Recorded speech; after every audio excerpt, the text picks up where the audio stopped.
শীতলকুচিতে election চলাকালীন 4 জন সংখ্যালঘু ভাইকে গুলি করে মারা হয়েছিল ইলেকশনের লাইনে, এবং একজন রাজবংশী ভাইকে।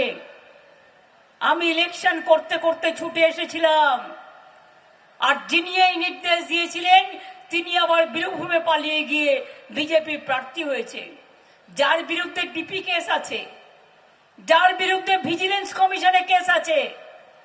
বিজেপি একতরফা যা ইচ্ছে গায়ের জোরে সমস্ত নিয়ম ভেঙে অনিয়ম করছেন।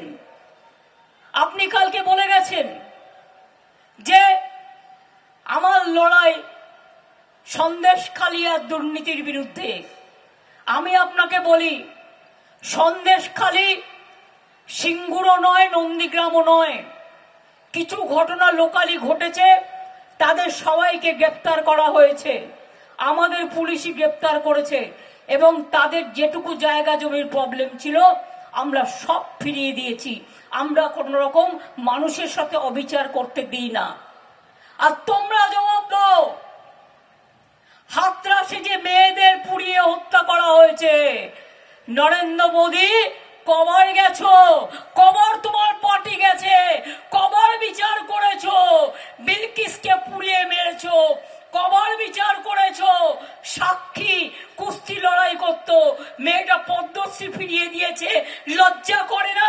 গুজরাটে দাঙ্গা করে কত লোক মেরেছো, আসামে এনআরসি নিয়ে কে নিয়ে কত লোক মেরেছো।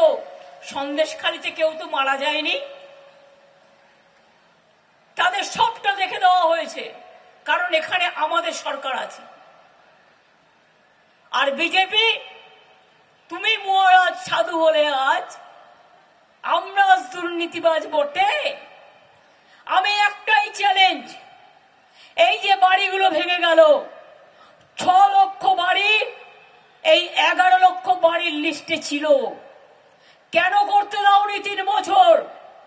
তুমি বলছো দুর্নীতি হয়েছে, শ্বেতপত্র প্রকাশ করো।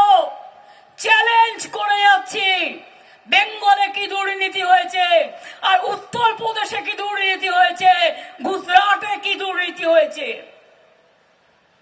আমাদের এখানে 100 দিনের কাজের নামে সম্পদ চাইতে আমাদের নয়। কোথাও কোথাও কেউ দুষ্টুমি করে থাকতে পারে, তাদের টাকা ফেরত দেওয়া হয়েছে, তাদের বিরুদ্ধে ব্যবস্থা নেওয়া হয়েছে কিছু লোকের বিরুদ্ধে, আর এখন কোনো কমপ্লেন নেই। তাও তুমি 100 দিনের কাজের টাকা দাওনি, 3 বছর ধরে বন্ধ করে রেখে দিয়েছো। আমরা 70,000 কোটি টাকার উপর 100 দিনের কাজে খরচ করেছি বাংলা, এবং কয়েক কোটি আমরা মানুষের কাজ দিয়েছি।